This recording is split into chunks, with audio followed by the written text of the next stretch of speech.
labor issues, for example, the problem of sweatshops, pollution, also other ethical issues, for example, the problem of knockoffs. However, the reality is that the secondhand market does not suffice in terms of recycling clothes.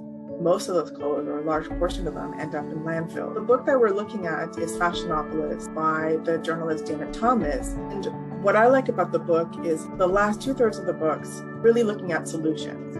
So it's exciting. There's exciting opportunities, for things to be reinvented and reimagined. The thing I really like about the course is that we can be hopeful about it. There are things we can do to help the world to still wear the clothes we like to wear, but be more aware of where they come from and all the factors that go into making the clothes.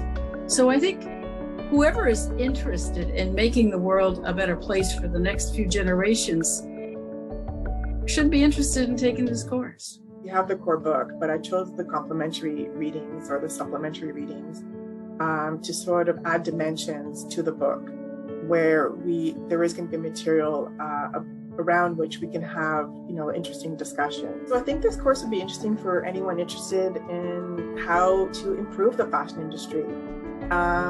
Looking at solutions, and for people who like fashion, like myself, want to use their dollars and cents to make a difference, but while still having fun and enjoying what there is to be enjoyed about fashion.